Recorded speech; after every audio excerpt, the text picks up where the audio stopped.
Каждое утро в одном из старых районов Лондона, рядом с селом небольшой площадью, появлялась молодая домработница по имени Лаура. Она работала в крупной компании, принадлежащей овдовевшему бизнесмену Майклу, человеку с безупречной репутацией, холодной логикой и строгим отношением к порядку. Лаура всегда была незаметной, приходила вовремя, выполняла работу молча и никогда не задерживалась без необходимости. Но каждое утро, перед началом смены, она делала одно и то же: покупала стакан горячего кофе и относила его пожилой бездомной женщине, которая сидела на одной и той же скамейке в центре площади. Женщина выглядела изможденной, носила поношенную одежду и почти не поднимала глаз. Этот простой ритуал повторялся изо дня в день. Однажды Майкл заметил это. Он не понимал, зачем его сотрудница тратит время и деньги на постороннего человека, тем более, что он платил ей достаточно. Сначала это показалось ему странной привычкой, но с каждым днем любопытство только росло. В этом жесте не было показной жалости,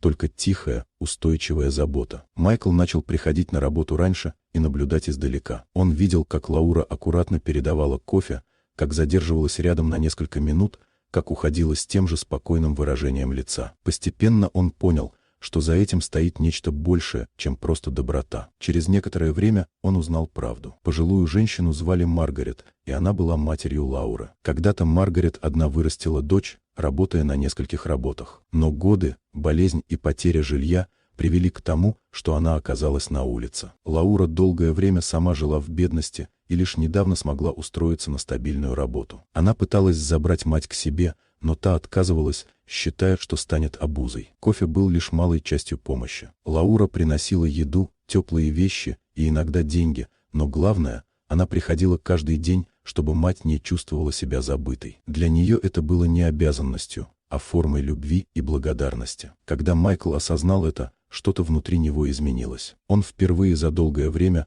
почувствовал стыд за собственное равнодушие. Его жизнь была наполнена успехом, деньгами и властью, но в ней не хватало именно этого, простого человеческого участия. Он предложил Лауре помощь, не как работодатель, а как человек. Не деньги в конверте и не разовую услугу, а реальный выход.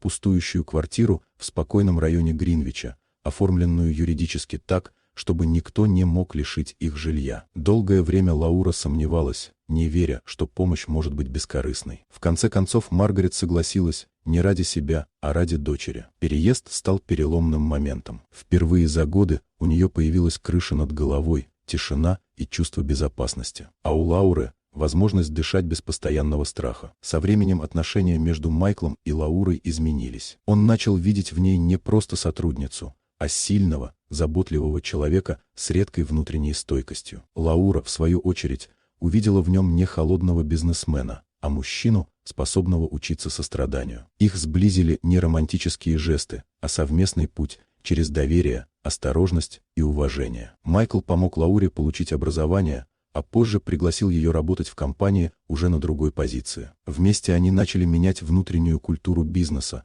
создавая программы поддержки для людей в трудной жизненной ситуации. Маргарет тоже нашла свое место, помогая в социальных проектах и поддерживая тех, кто оказался на улице, как когда-то она сама. Годы спустя Лаура часто вспоминала тот утренний кофе на скамейке. Маленький жест, который не был рассчитан на благодарность, стал началом цепочки событий, изменивших несколько жизней. Иногда именно такие тихие поступки оказываются самыми сильными.